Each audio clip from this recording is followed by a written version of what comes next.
Good morning, everybody, and welcome to today's webinar, Indiana Dig Law 101. Before we get started, I'd like to go over a few items so you know how to participate in today's event. We've taken a screenshot of an example of the attendee interface. You should see something that looks like this on your own computer desktop in the upper right corner. You're listening in using your computer speaker system by default. If you'd prefer to join over the telephone, just select telephone in the audio pane and the dial-in information will be displayed. You're going to have the opportunity to submit text questions to today's presenter by typing your questions into the questions pane of the control panel. You may send in your written questions at any time during the presentation. We'll collect these and address them during the Q&A session at the end of today's presentation. At the end of today's presentation, you may also raise your hand for the opportunity to ask an audio question.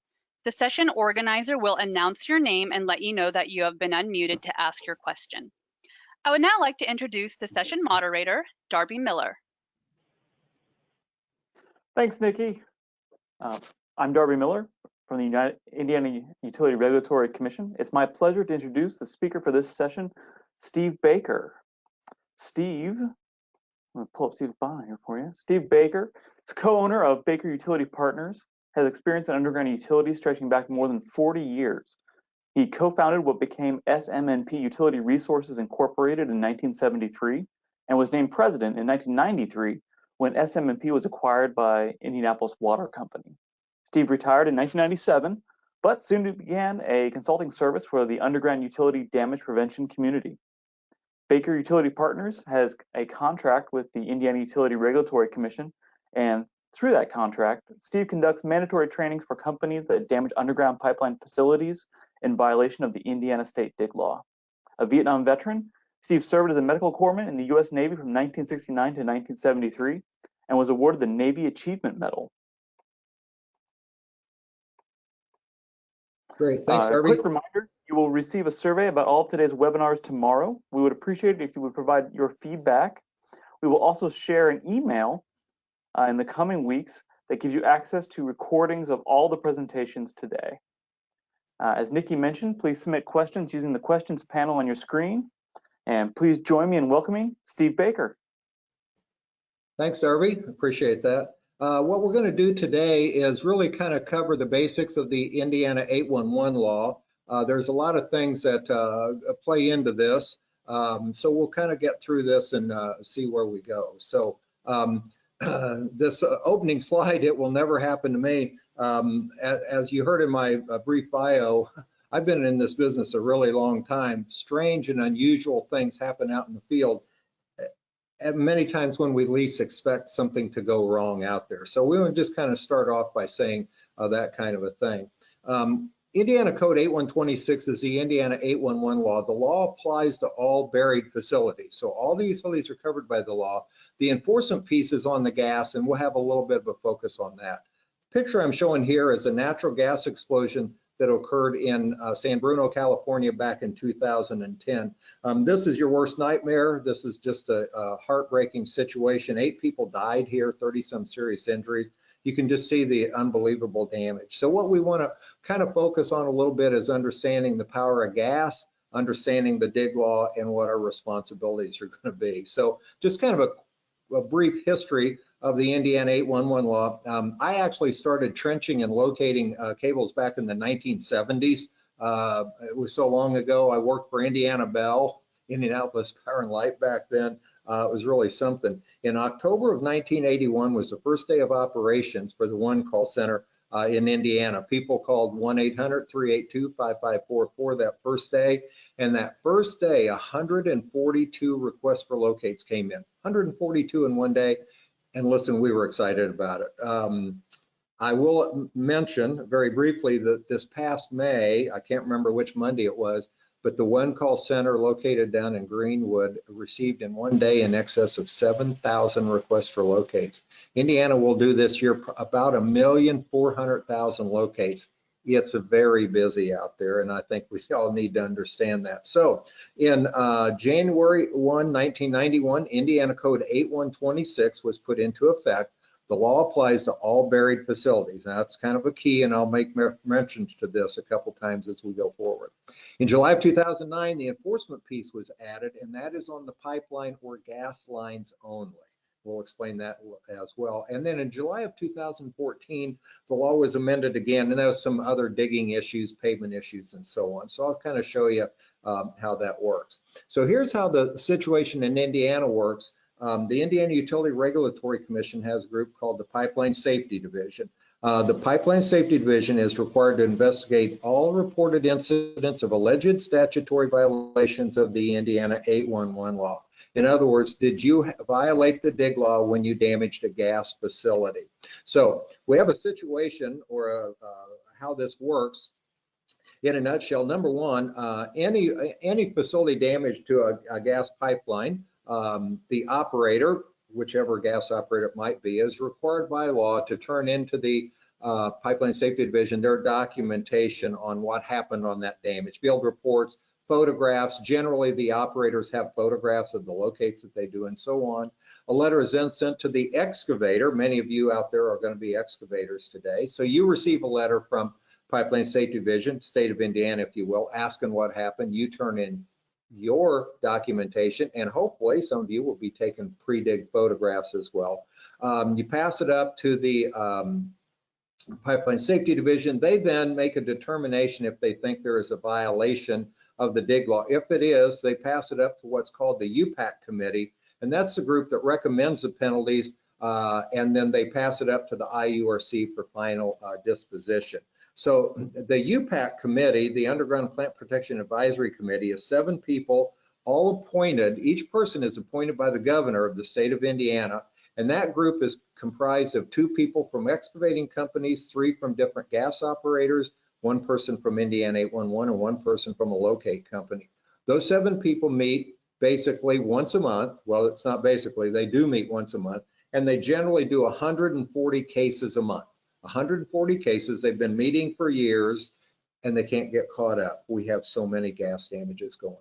So that's part of what we want to try to do today is figure out how we can put an end to some of those. So the guiding principles of the penalty schedule, first and foremost, to ensure public safety. We want everybody going home safely every day. The focus is to educate parties and encourage compliance, but the penalties are imposed in steps. Each step gets a little more severe. So under the Indiana 811 law, the maximum civil penalty is up to $10,000 per violation, all right, per occurrence, gas damage. So each gas damage, besides paying the repair to the gas company for fixing the line, if you're held accountable for that damage, you could be fined up to $10,000. So the schedule they follow works like this. Generally, your first violation, you get a warning letter. Unless your first violation, you're an excavator and you do not have a dig ticket. If you didn't have a dig ticket in your company name, you're automatically sent to training, or if it's your second violation, you come to training. I will just, as a side note, mention I've now trained over 2,000 companies in Indiana so far, and the list is long going out there. So you go through the training process. And then after the training, if you have another violation, it's a $1,500 fine. That's automatic, happens every time, but they will allow you to mitigate the amount if you do additional training. Now, to do the training, obviously it's still part of the penalty phase, so you still have to pay for that training, but it does cover that fine, and a lot of companies, most companies take advantage of that. The next violation is an automatic fine of $3,000, and then it goes up in $500 increments to a max of $10,000, okay? And that again is on a per occurrence basis. Now, a couple of years ago, the UPPAC committee instituted what's called a soft cap, or in other words, they try to hold it at $5,000. So if you're one of those companies that has a lot of damages, you have to just hope that they hold it there. But they have the ability to go as high as $10,000 if they need to. All right. Now, let me explain to you how the law works. I want to make sure everybody understands. There's some really critically important parts to this thing. So, so what we want to tell you is, first and foremost, if you have any damage to any buried facility in the state of Indiana, you're required by Indiana Code 8126 to contact the operator, the owner of that line, telephone, power, water, whatever it is. If you hit a gas facility And in Indiana, you must call, and it leaks gas, you must call 911. You must call 911. Then you call the gas operator, whichever one it is, and then you'll make a call to 811 when you can. The 811 call is, by the way, it's a reporting call. It's kind of how we keep track of the numbers. But if you have other issues that come along, you have to be aware. So one of the big things that I want to make sure is you understand that if you don't have a dig ticket and you've been through training, you'll get a standard penalty plus an additional $1,000 fine. All right, and that happens sadly too many times. So we want to make sure that everybody understands that. So you always want to have the dig ticket in your company name every time. Now, there's another piece you have to understand, and this is critically important. This is safety issue first and foremost. Number one, if you hit a gas line and it leaks gas, you call 911, get away from it, call the gas operator. You'll do the 811 call when you can, and under no circumstances are you to do anything whatsoever to impede the flow of gas. Don't clamp a line, crimp it, kink it, bend it, twist it, fold it, stick something in it. Just absolutely stay away from it. Let that gas rise and dissipate, which it will, and then let the gas operator take care of that situation. If you catch a mixture of natural gas and air in the 4 to 15% range, it actually can ignite. And I always say to people when I'm doing the trainings, you're trying to crimp off some little dinky old gas line or clamp it off and you catch it in a flammable range. And the only way you know if it's in the flammable range is if you have a combustible gas indicator. And most people other than the gas employees have those things.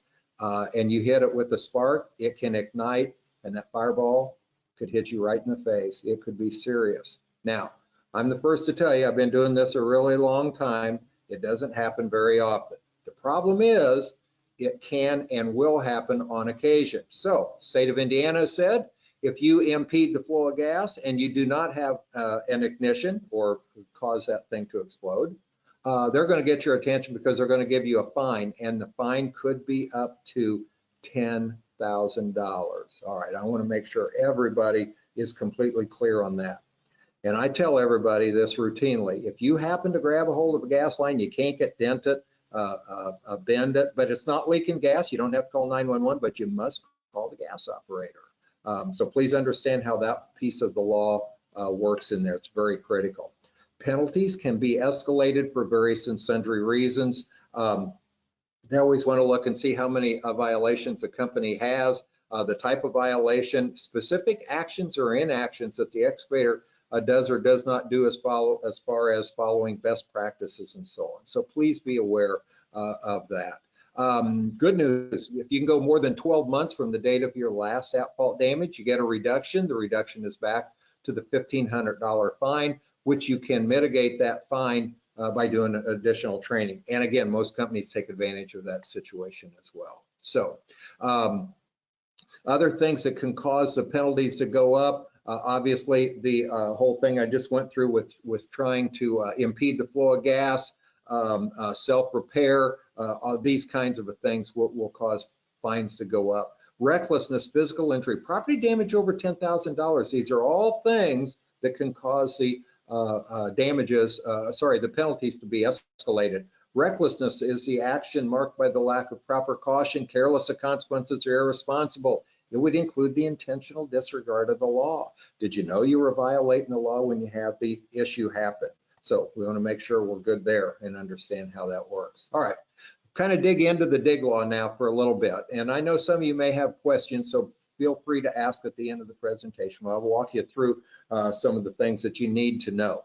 The approximate location is a strip of land at least 4 feet wide plus the size of the underground facility. I'll show you in a couple slides in just a minute how that works. The tolerance zone is the area, the diameter of the underground facility plus 2 feet from the outside edge of the underground facility. So please remember the 8126 applies to everybody. So regardless of the size or type of facility, the tolerance zone is still 2 feet from the outside edge of that facility, and that never changes, never changes. So throughout the dig law, and I know a lot of you will look up the Indiana Code 8126 and get a copy of it. Whenever you see the word association, it simply refers to Indiana 811. easy there. Definition for damage, according to the dig law. A damage is a substantial weakening of structural or lateral support of an underground facility. It's a penetration or destruction of a protective coating, housing, or another protective device of the underground facility.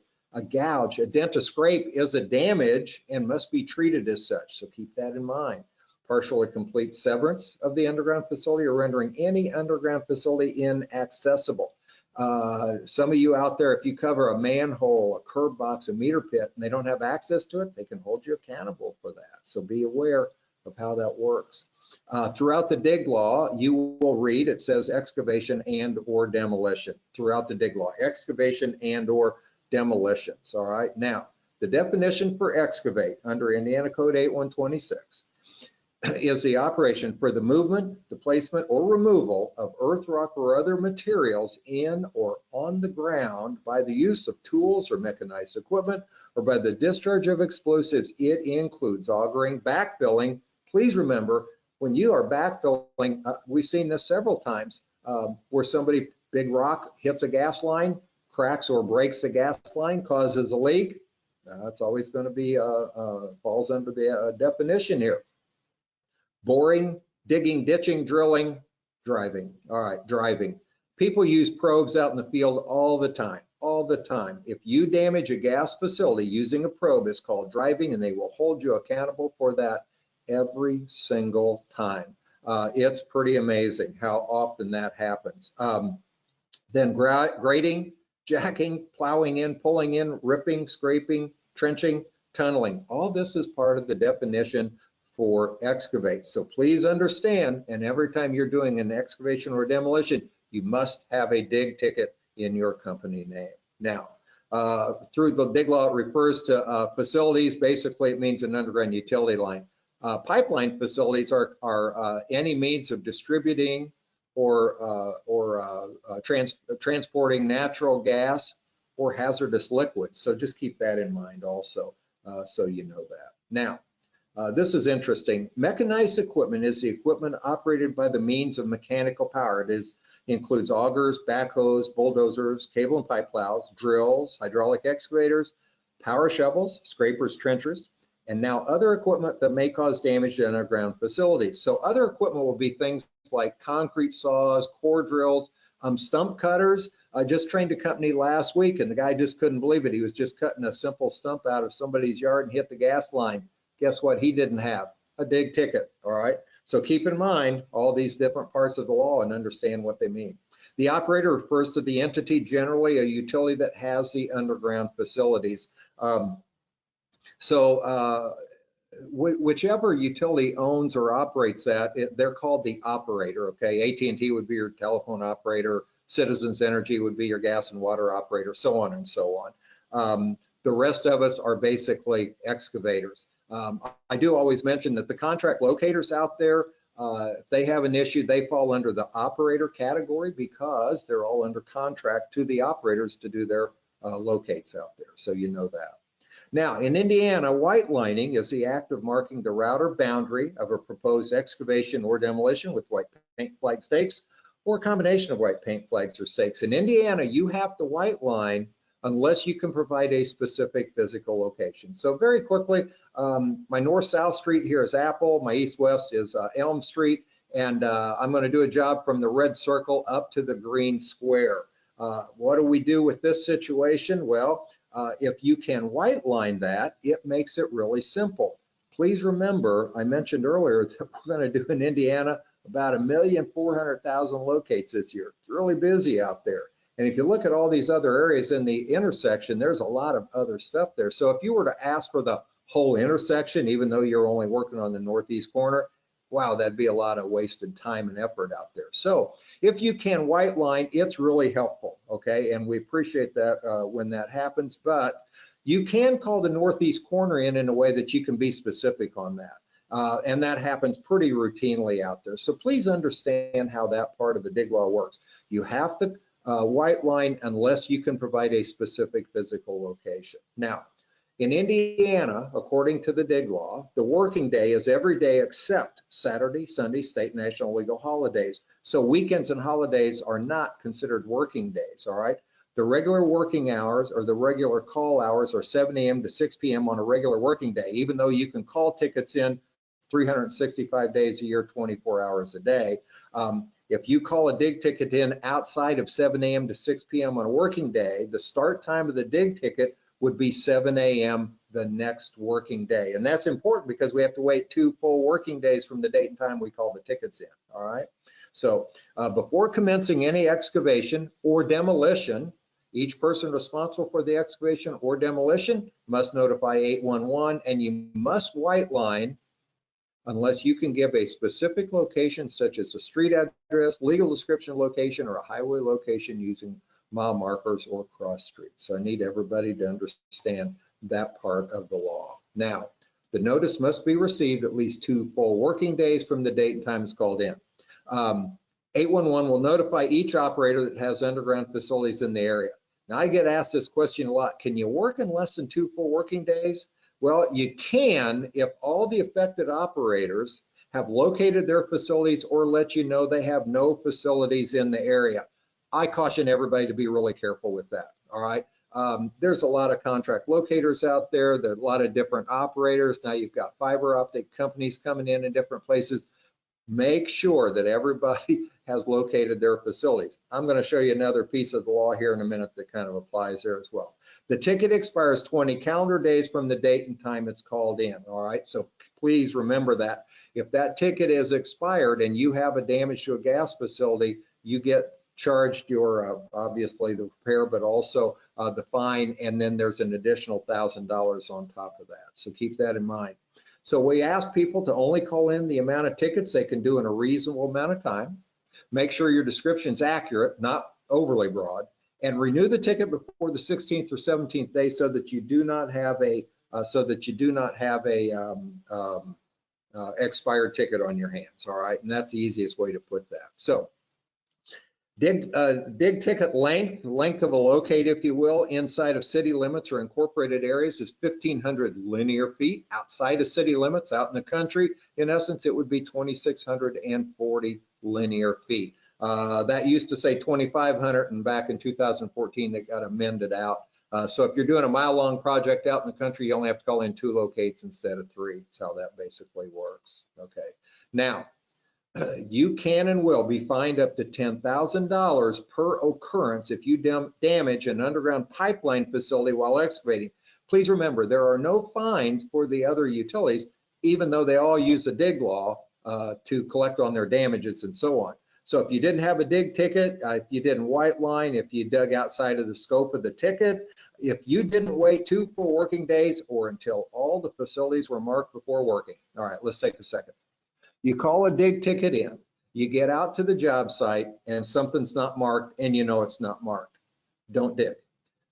What we recommend you do is call back to Indiana 811 and make sure you use your ticket number and then make sure they know it, and they hopefully will fast track that ticket for you. I go ahead and tell everybody after you've called back to Indiana 811, and please remember that every call to Indiana 811 is recorded. There is a recording of every single call made in there. If you have an issue out there, call that back to 811. And then if you want to call the damage prevention professionals for the gas operators, if you want to call the contract locator directly or whatever, fine and dandy. But make sure you've made that call back to 811. But you have to be careful. This is kind of a caveat in the law that most people don't know about. I hear this periodically in trainings. Hey, I've done my duty. I waited my 2 working days from the date and time I called it in. It's too bad for them. No, it's not. You have to understand, if you know something's buried out there, you must call it back and get it marked. So I want to make sure everybody understands that and is clear on that. Now, here's the operator responsibility. Operators that have facilities in the area of the dig ticket shall provide the following within 2 full working days from the date time it's called in. They're to give you an approximate location and a description of the facilities. An approximate location is a strip of land at least 4 feet wide plus the size of the pipe. How do we know the size of the pipe? Well, that's where the description comes in. So the gas operators agreed back in January 1 of 2015 that they would identify 2-inch pipe and larger. So if you have yellow paint on the ground and no description, then it should be less than a 2-inch line. Could be a 1/2 inch plastic, could be 1 1/4 inch steel. You don't know until you find it. But you have to, on 2-inch pipe larger, it should be identified out there. Please remember that the locator is never going to give you depth. Just not going to happen out there, so accept that. But the operator is supposed to give you any other information that would help you in locating and avoiding damage to the underground facilities, and that's an important thing to know. I mean, they are there to help you, and that's how the dig law is set up. So let's go to the slide. You should see 3 little distinct pictures here. Go to the middle one first. And what we've got is yellow paint on the ground, which would indicate to me it's a gas line, and there's no description. So the approximate location is 2 feet on each side of that line. When you pothole down, potholing is where you dig down and expose the buried facility. 2 things you need to know about the dig law. Potholing is not part of the Indiana dig law, believe it or not. Nowhere in the law does it say you have to pothole. It just is a really smart idea to avoid a damage. And then if you're always going to go to the trouble of potholing, I tell everybody, find the top and bottom of the structure, because the tolerance zone is 2 feet from the outside edge, and that never changes regardless of size or type of facility. All right, picture on the right. I have yellow paint on the ground, gas line, only this time it tells me it's a 4-inch PL. A 4-inch PL means the approximate location is now 2 feet and 2 inches on each side of that line. If you pothole down and you find a 4-inch PL, what's the tolerance zone? Well, it's 2 feet from the outside edge. That never changes. Please make sure you understand what you're looking for in there. A lot of companies, I have to take a second to explain to them that sometimes these lines aren't directly under the marked line on there. So the approximate location gives them some flexibility. So that line could be off by a few inches. But if it's outside of 2 feet, or in this case, 2 feet and 2 inches, then obviously we have a different situation to deal with. Now, jump on the red side. From the outside red line to the other outside red line, if that's 2 feet in between those things, then the approximate location would be 6 feet, because I have to allow 2 feet from the outside edge of each mark. When I pothole down, in this case, the electric's in conduit, and let's just say it's encased in a structure, and the structure is 2 feet across and 2 feet deep. How wide is the tolerance zone? Well, it's 2 feet from the outside edge of that structure. That never changes regardless of size or type of facility. Okay, important to know that as well. Okay, now out in the field, what you should see on occasion, here's a yellow line. It tells us it's a 2-inch PLA. In this case, it happens to be a Vectran line. All right, excellent, well marked there. Here's a case where AT&T marked the duct bank. Now, it didn't tell us how many, how big, or whatever, but it's helpful information. Out here is the power marked out here. So understand how these markings will work and so on. And then I always say to excavators, especially the ones that dig out in easements, the easements are packed. They're just so crowded. Power, gas, communication, water, sewer, and so on. So it's very, very busy out in the field out there. All right. If the operator cannot timely or accurately mark its facilities within the dig ticket, they are to notify you and give you additional information, and if requested, on-site assistance. My experience has been over the past few years that most of the gas operators are doing a pretty good job. Their damage prevention people, whom I will tell you are all terrific out there, do a really good job of trying to help the excavators out there as much as possible. Those of you that don't have contact information from them, it's available. I generally recommend you get that through a damage prevention council meeting, but there are people you can contact to get that. So that's an important part of law, and it's helpful.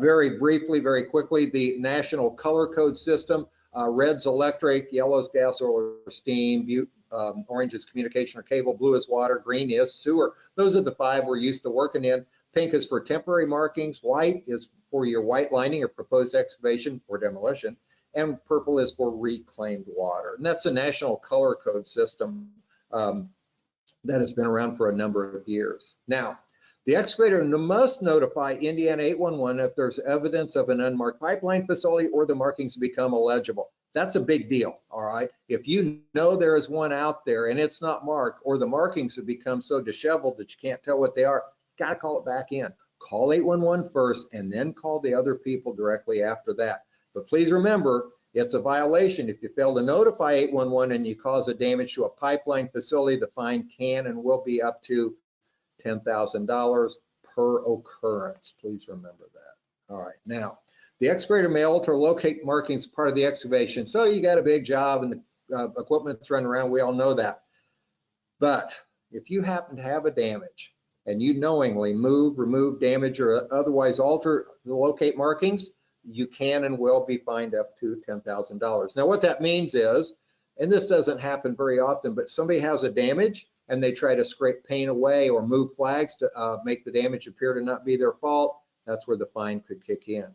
Now, I also have to let you know, this would apply to an operator. If a gas operator suddenly showed up out in the field on a line that hadn't been marked and they're putting paint down and trying to take pictures of it, well, they could be all subject to this as well. It's an important part of the law there as well. All right, now, emergency locates, imminent danger to life, health, property, or loss of service.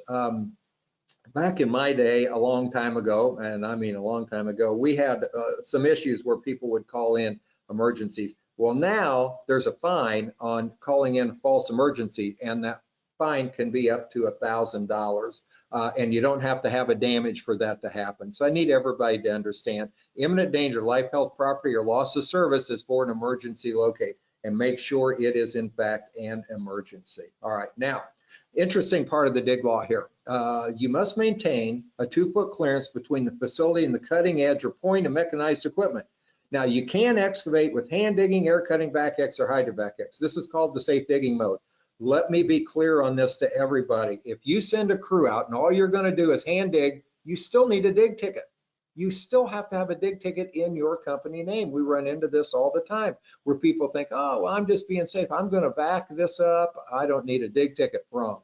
If you have a damage without a dig ticket, you know the penalties. We've been through that pretty thoroughly. So they will allow you to use your mechanized equipment in the tolerance zone if you follow these rules. If you can visually identify the precise location of the facility or visually confirm that no facility is present within the depth of the excavation, if you take reasonable precaution to avoid damaging the facilities or substantially weakening their structural or lateral support, and if you have a spotter other than the equipment operator, you can use your mechanized equipment in the tolerance zone. But let me assure you that if you have a damage, they're still going to hold you accountable for it. What they're doing is just giving you some maneuvering room out there, especially as packed as these easements are and so on. So please understand that. Now, pavement is an issue that comes up periodically.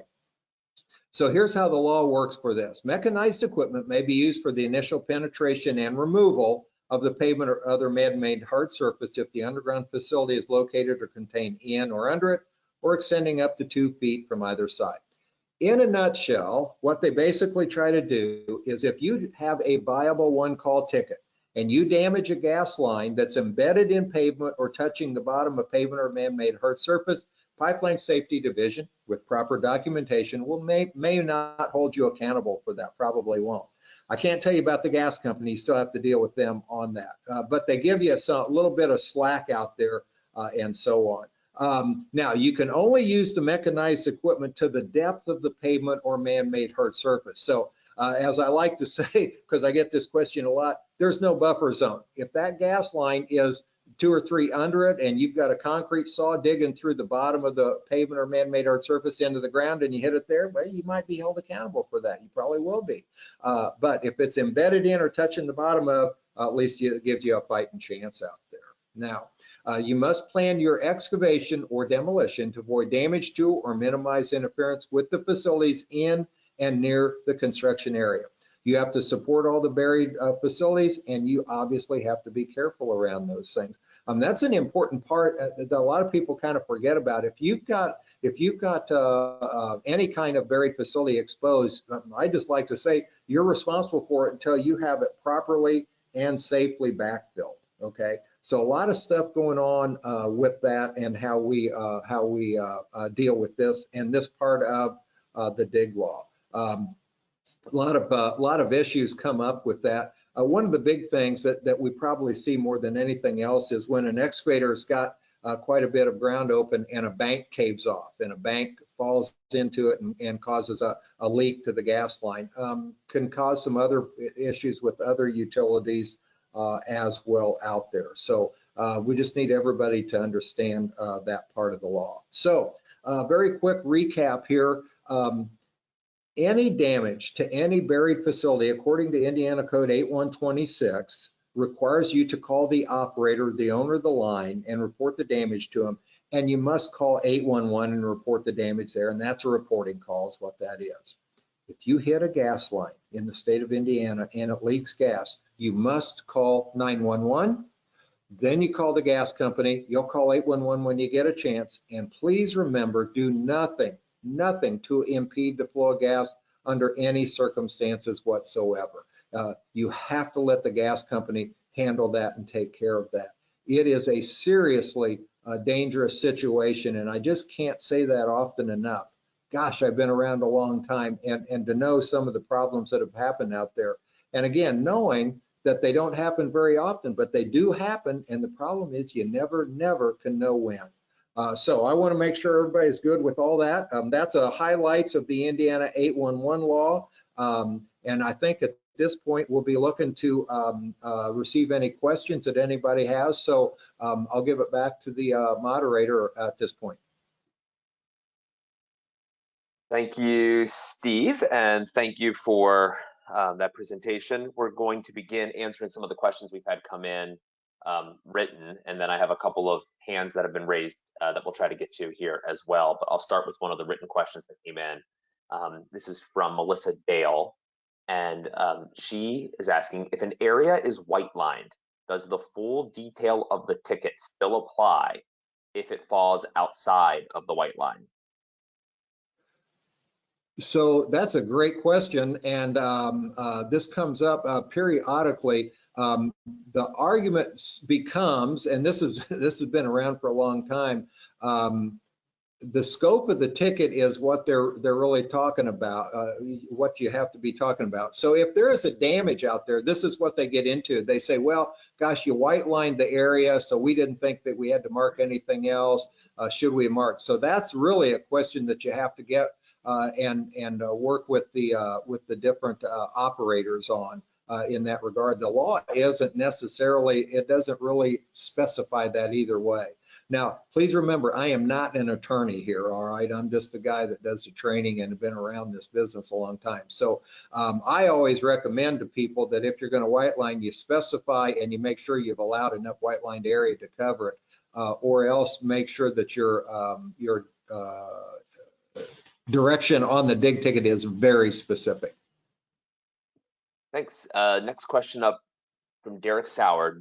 Who do I contact if I notice someone digging and I see no locate marks? Oh, that's a really good question. That's a really good question. I would say that you could certainly, I don't know that 811 needs to be receiving those calls. If you happen to know who the operator is in that area, especially on the gas side, you could try to call somebody there. That's a great question. I don't know that I've ever had anybody ask that before. You could certainly call. I wouldn't recommend calling 911 on that, but I might call your local. No, that's good. I don't know. I don't know that I have a good answer for that. Try to call the local utility company first, I would say, in that case. Okay. We have one quick question I can answer. Is there a written version of these slides? And yes, we'll be posting all elements of the presentations to the website and sending an email out to registrants. So that's the answer to that one. I have one from Rusty Poor. Can we talk about best practices when boring across a buried gas line? I don't know if that's obviously a pretty broad question, but maybe if there are any key reminders you might want to give to folks about that particular topic. So that's really good. So my strong recommendation is for people who are going to be, first of all, if you're going to be working that close to a gas line, you really want to not just have it located, but let the gas company know also what you're going to do, and then they're very good about giving you some proper direction on that. One of the things, and I'll just tell you, I run into this in the trainings periodically, are the companies that do directional drilling out there. My strong recommendation is that they always pothole and get the exact depth, and that is top and bottom of that structure. The law does say, you know, the tolerance zone is 2 feet, so if they're outside of the 2 feet, then they're okay on that. Best practices on that are good. In my opinion, it's always smart to pothole that facility, find the top and bottom, and then make sure that you are clear, and in other words, clean out 2 feet around that. We've had damages where somebody finds an inoperable or a dead line, if you will, and then within a few inches away is a live line. So excellent question on that. And that may tie into this next one. Megan Morris asks, if there is an untonable line, who is responsible for locating the line, the owner of the line or the excavator? So that's another good question that comes up periodically. As you notice in the law, or at least the reference that we made to it, the operator is to give you any other information and help you as much as they can. Untonable lines get really interesting out there, and I know there are some out there for sure. I think that's where you have to figure out a cooperation between the operator and the excavator. I would like to think those things generally get worked out between them, but you have to have that conversation for sure. Okay, there's probably time for about 3 more. If we have a digging contractor and we put in a locate request for them, are they covered? So here's the only thing I can tell you is the dig ticket has to be in the company name, whomever is doing the work. So if I, as a homeowner, I call a dig ticket in to come to my address at 123 Elm Street, and I'm going to do the work myself, well, it's in my name. But if I have a contractor come out, but I put the dig ticket in my name, not the excavator's name, well, then it's going to be, and there's a damage, it's going to be on that excavator.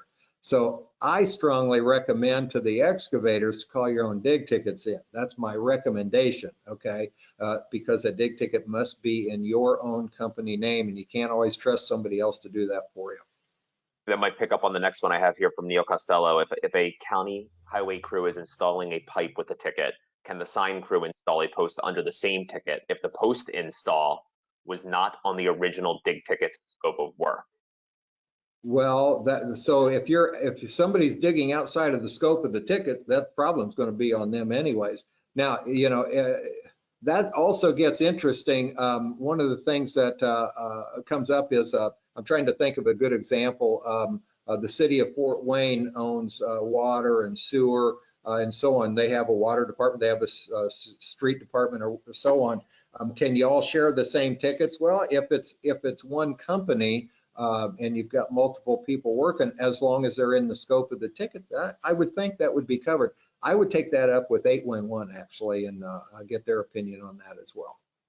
And that'll be a good reminder that if you send in questions through the conference website, there's a contact page. If you have the questions to sessions today that you weren't able to get asked for various reasons, submit them there. We can deploy those out to the right people within Indiana, Kentucky 811. One last one, I think, based from a time standpoint, is do you offer damage prevention training proactively, or is it penalty training, and what's the cost for both? So I do the training by the law. Companies have to do the mandatory training under the IURC is up to 3 people, costs $500. Each person over 3 is $100 additional. And that's just by the agreement with that in our contract. Proactive training, I do a lot of proactive trainings, especially in the winter time, and that's just a contact me and I will work something out with you on that. I have no set costs on that, but I do a lot of proactive trainings for people. You bet. Well, thank you, Steve. Thank you for the attendees. If we were not able to get to your question, please submit something through the conference website, and we could always get that over to Steve, obviously, or you could contact him directly through his website, and I'm sure he'd be happy to hear from you. So at this point in time, this will be the end of the session. We encourage you to take the survey that we send out tomorrow, and we hope to see you in the next round of sessions that start in 15 minutes. Thank you, everyone. And we're clear.